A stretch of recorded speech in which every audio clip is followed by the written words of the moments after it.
And now we are going to move on to talk about the different types of muscle fibers. You see, there's not one, but actually two different types of skeletal muscle fibers. And one of those types actually has two types of its own. Isn't that interesting? So the first one, or type 1, is what is called slow twitch muscle fibers. And the second type, or type 2, are what are called fast twitch muscle fibers. And then type 2 actually has two types of its own. Type 2A, which is also known as fast oxidative or moderately fast twitch fibers, and type 2B or type 2X, which are also known as fast glycolytic or just fast twitch, since they are faster than the other fast twitch ones. These are mixed together in different ratios for each muscle, all right? And if you want to be able to keep track of them, I have written out this abbreviation or code for you here that you can copy down into your notepad that hopefully you've been taking notes with.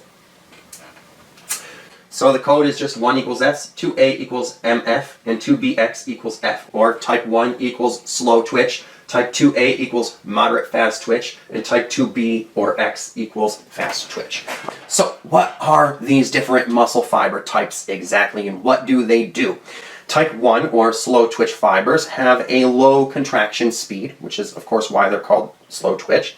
They are aerobic and have a small diameter, a long duration of activity, a low fatigue rate that can last for hours, and a low force production, as well as a limited growth potential. Okay, so these are the types of muscle fibers that you would be using for endurance types of activities, or very high reps and very light loads. All right, type 2A, or moderate fast twitch fibers, have a high contraction speed, are aerobic, have a medium diameter, a short duration of activity with a medium fatigue rate that lasts minutes, and a high force production, as well as a greater growth potential. All right, so with these types of muscle fibers, you're going to be lifting greater loads and producing more force, but you're not going to be doing it for as long as you would be using the slow twitch fibers. Okay, and then type 2BX, or fast twitch, has a high contraction speed, is anaerobic, has a large diameter, a short duration of activity with a very low fatigue rate that only lasts for seconds and fatigues very easily,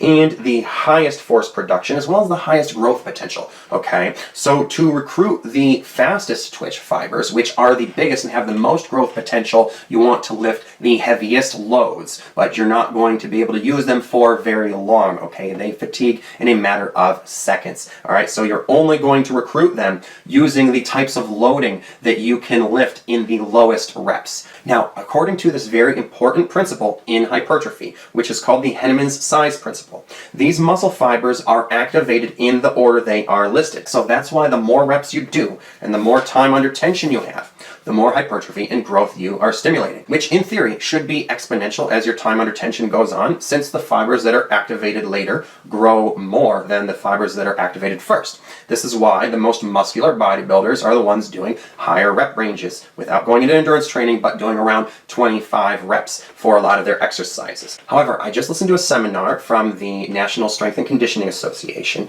where a professor talked about how this principle actually works in reverse when you're doing things such as powerlifting, where you are lifting such a heavy load that it is actually your largest fast twitch type 2BX fibers that are recruited first and will fatigue first as well, which is why you can only lift that weight for a few reps. All right, and I think the Henneman's size principle may be true, and you may recruit first the slow twitch fibers, then the moderate fast twitch ones, and then the fast twitch ones. But with that load, you wouldn't be recruiting as many of the fast twitch fibers as you would if you were to start with a maximum load and then recruit those first. Then you would be recruiting almost all of them, or potentially all of them. Okay, so with greater loading, you have a greater number of fast twitch muscle fibers recruited all at once. However, they fatigue very quickly and you're not able to do work for a very great duration. All right, and that is the same thing that causes myofibrillar hypertrophy and is why myofibrillar hypertrophy takes longer to do. But also, when you are lifting that heavy,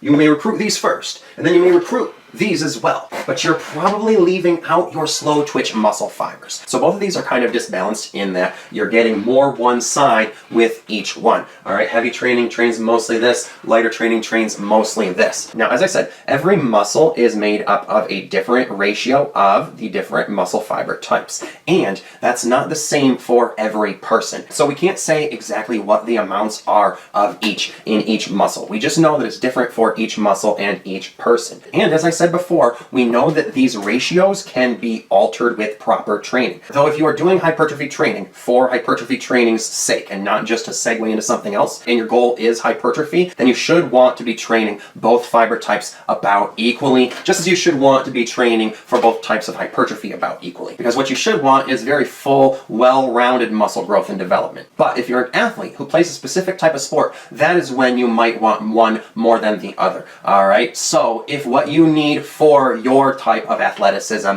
is strength and power and explosivity, then you're going to want to train more for myofibrillar hypertrophy, and you're going to want to train your fast twitch muscle fibers more by using heavier loads. However, if you are an endurance athlete, such as a runner, biker, or swimmer, you are going to want more sarcoplasmic hypertrophy, and you're going to want to train your slow twitch muscle fibers more. Now, as I said, your fast twitch muscle fibers are much larger than the slow twitch ones, but the reason why you still do want to do slow twitch muscle fiber training for hypertrophy is because you have more of the slow twitch muscle fibers than the fast twitch ones. That's why powerlifters who are mainly training their fast twitch muscle fibers do not get as big as bodybuilders who are training all of the fibers. All right, so that is why if you are training for hypertrophy, you should be training all of the fiber types. Only training the largest ones actually is not a good idea. It will not get you as big as if you were to train all of the multitude of slow twitch fibers in your body. So if you want to get really big and muscular, you need to recruit all of them. Now, some of you athletes out there might be wondering, well, can't I train for multiple things? You know, what if I want endurance and hypertrophy, or strength and hypertrophy, or endurance and strength? Can I mix and match these different types of training?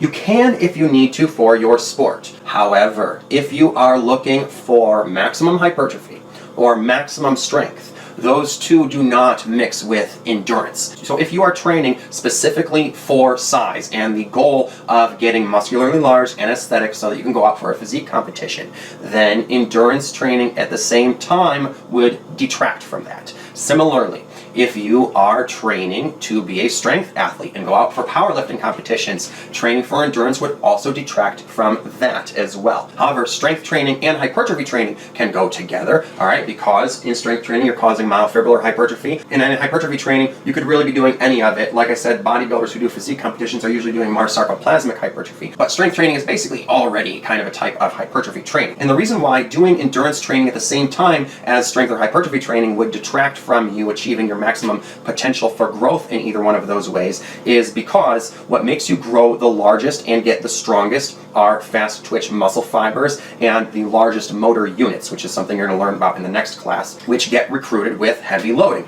But the more endurance training you do, the more your body needs to use small, slow twitch muscle fibers, which, as I said, is something that you want to do if you are training for the purpose of hypertrophy. But when you are doing more than just a metabolic workout, maybe with some cardio at the end, and you are actually doing endurance training, like long distance biking or running or swimming. Remember how I said that your training can actually change the ratios of muscle fiber types? Well, a lot of endurance training will cause your body to adapt by starting to change some fast twitch muscle fibers into smaller, slow twitch ones. So this is why endurance athletes are smaller than strength athletes and bodybuilders, even though they may be putting in the same amount of time in training or more, experiencing the same amount of time under tension or more, but the quality of the tension and the type of training is training slow twitch muscle fibers almost exclusively, to the point where your body needs to recruit some fast twitch muscle fibers into slow twitch ones. So there is actually an inverse relationship between training for size or strength and training for endurance, in that the more you do of one,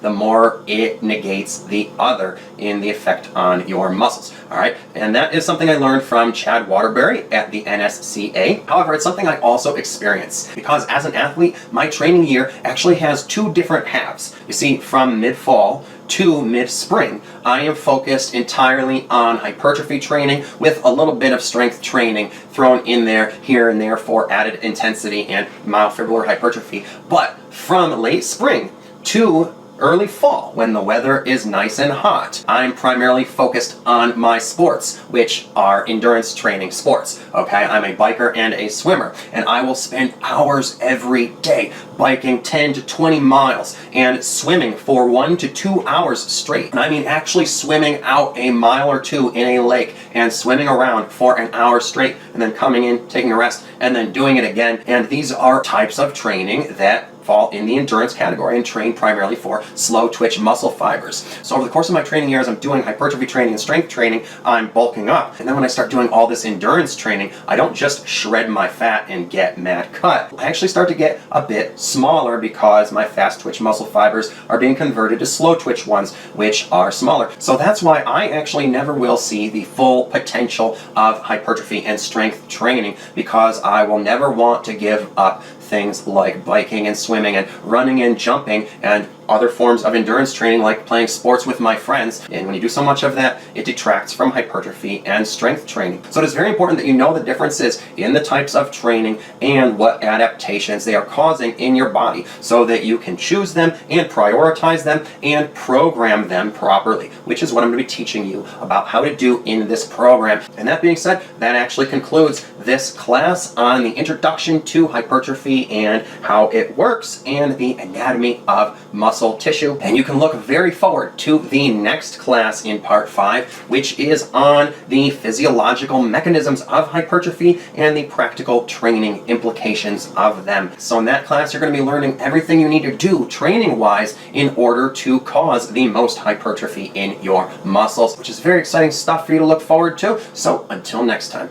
I hope you found this class helpful. Now, make sure to put what information you learned into practice right away before you forget, okay? That way it can actually go to work for you, because speed of implementation is one of the keys to success. If you have any questions or need any help, be sure to let me know either in the comments below or by the email address that is in the video description below. And if you are passionate about fitness but don't have time to do all of your own programming yourself and would like to have an expert programmer like me create and manage all of your fitness routines and planning for you, who can systematize your training so that you can reach your goals as fast as possible, be sure to inquire about my online personal training and fitness programming services. No matter what your schedule, budget, or goals, I can formulate the exact right program for you that will expedite your progress and growth and get you the body you want sooner rather than later,